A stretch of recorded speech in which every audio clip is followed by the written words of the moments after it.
আসসালামু আলাইকুম। মোহাম্মদ সাল্লাল্লাহু আলাইহি সাল্লামই একমাত্র শাফায়াতকারী। হযরত আনাস রাদিয়াল্লাহু আনহু হতে বর্ণিত, রাসূলুল্লাহ সাল্লাল্লাহু আলাইহি সাল্লাম ইরশাদ করেছেন, কিয়ামতের দিন মুমিনগণকে হাসরের ময়দানে স্ব অপরাধের কারণে বন্দী রাখা হবে। তাতে তারা অত্যন্ত চিন্তিত ও অস্থির হয়ে পড়বে এবং বলবে, যদি আমরা আমাদের প্রতিপালক আল্লাহ তাআলার নিকট কারো মাধ্যমে সুপারিশ কামনা করি, যিনি আমাদের বর্তমান অবস্থা থেকে স্বস্তি দেবেন। সেই লক্ষ্যে তারা আদম আলাইহিস সালামের নিকট উপস্থিত হয়ে বলবে, আপনি মানবজাতির পিতা আদম, আপনাকে আল্লাহ নিজ হাতে সৃষ্টি করেছেন, জান্নাতে বসবাস করেছেন। সেই লক্ষ্যে তারা আদম আলাইহিস সালামের নিকট উপস্থিত হয়ে বলবে, আপনি মানবজাতির পিতা আদম, আপনাকে আল্লাহ নিজ হাতে সৃষ্টি করেছেন, জান্নাতে বসবাস করিয়েছেন, ফেরেশতা মণ্ডলীকে দিয়ে আপনাকে সিজদা করিয়েছিলেন এবং তিনি যাবতীয় বস্তুর নাম আপনাকে শিক্ষা দিয়েছিলেন।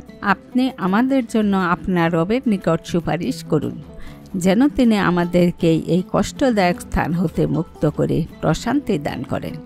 তখন আদম আলাইহিস সালাম বলবেন, আমি তোমাদের এই কাজের মোটেই উপযুক্ত নই। নবী করিম সাল্লাল্লাহু আলাইহি সাল্লাম বলেন, তখন তিনি গাছ হতে ফল খাওয়ার অপরাধের কথা স্মরণ করবেন, যা হতে তাকে নিষেধ করা হয়েছিল। আদম আলাইহিস সালাম বলবেন, বরং তোমরা মানবজাতির জন্য আল্লাহ তাআলার প্রেরিত সর্বপ্রথম নবী নূহ আলাইহিস সালামের নিকট যাও। তারা নূহ আলাইহিস সালামের কাছে গেলে তিনি তাদেরকে বলবেন, আমি তোমাদের এই কাজের জন্য একেবারে যোগ্য নই। সাথে সাথে তিনি তার ওই অপরাধের কথা স্মরণ করবেন, যা অজ্ঞতাবশত নিজের ছেলেকে পানিতে না ডুবানোর জন্য আল্লাহর কাছে প্রার্থনা করেছিলেন।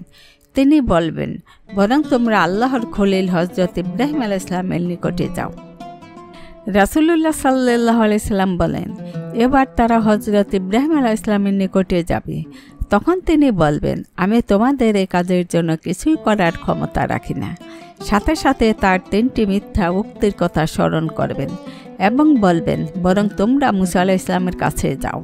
তিনি আল্লাহর এমন এক বান্দা, যাকে আল্লাহ তাওরাত দান করেছেন, তার সাথে বাক্য লাভ করেছেন এবং গোপন কথাবার্তার মাধ্যমে তাকে নৈকট্য দান করেছেন।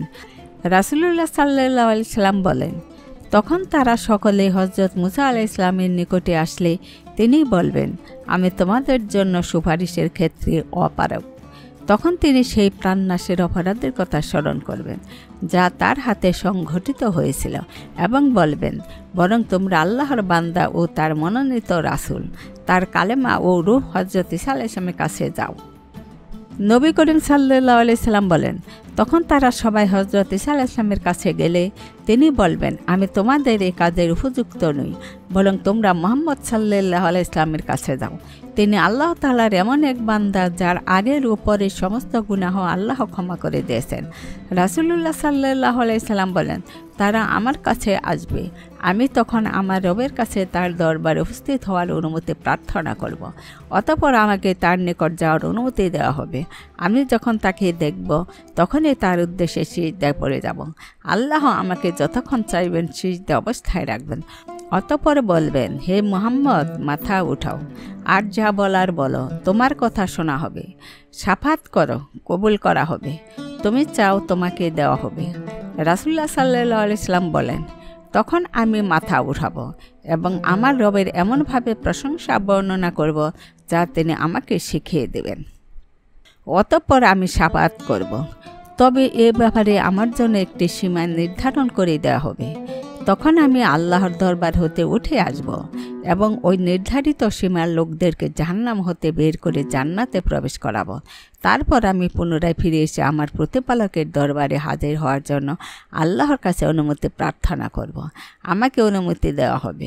আমি যখন তাকে দেখব, তখনই তার উদ্দেশ্যে সিজদায় পড়ে যাব এবং আল্লাহ যতক্ষণ চাইবেন আমাকে সিজদা অবস্থায় থাকতে দেবেন।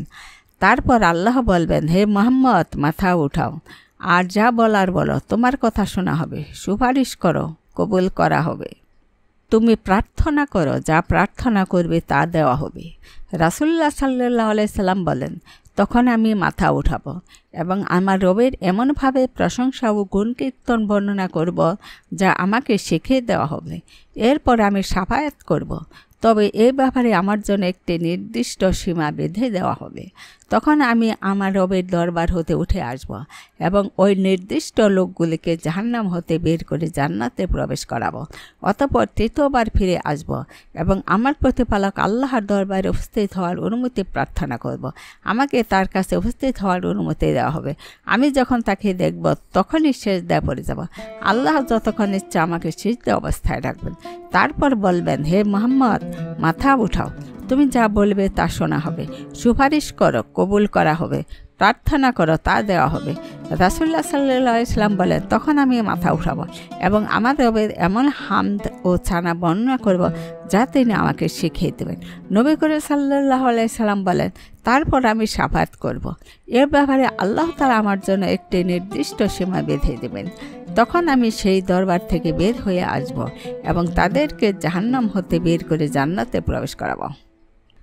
অবশেষে কুরআন যাদেরকে আটকে রাখবে, অর্থাৎ যাদের জন্য কুরআনের ঘোষণা অনুযায়ী চিরস্থায়ী ঠিকানা জাহান্নামে নির্ধারিত হয়ে গেছে, তারা ব্যতীত আর কেউ জাহান্নামে অবশিষ্ট থাকবে না। বর্ণনাকারী সাহাবী হযরত আনাস রাদিয়াল্লাহু আনহু বলেন, আপনার প্রতিপালক অচিরেই আপনাকে মাকামে মাহমুদে পৌঁছিয়ে দেবেন। তেলাওয়াত করলেন এবং বললেন, এটাই সেই মাকামে মাহমুদ যার প্রতিশ্রুতি তোমাদের নবীকে দেওয়া হয়েছে। শিক্ষা: সকল নবী রাসূলের উপর মুহাম্মদ সাল্লাল্লাহু আলাইহি সাল্লামের শ্রেষ্ঠত্ব। রাসূলুল্লাহ সাল্লাল্লাহু আলাইহি সাল্লাম এর শাফাআতে পরকালে কিছু জাহান্নামীকে আল্লাহ জান্নাতে প্রবেশ করাবেন। এর জন্য রাসূলুল্লাহ সাল্লাল্লাহু আলাইহি সাল্লাম বলেছেন, প্রত্যেক নবীর এমন একটি দোয়া রয়েছে যা আল্লাহর নিকট গৃহীত হয়, আর নবী সে দোয়া করে থাকেন। আমার ইচ্ছা আমি আমার সে দোয়ার অধিকার আখিরাতে আমার উম্মতের শাফাআতের জন্য মুলতবি রাখি। কোনো পীর ওলি পরকালে শাফাআতের অধিকার রাখবেন না। আসসালামু আলাইকুম।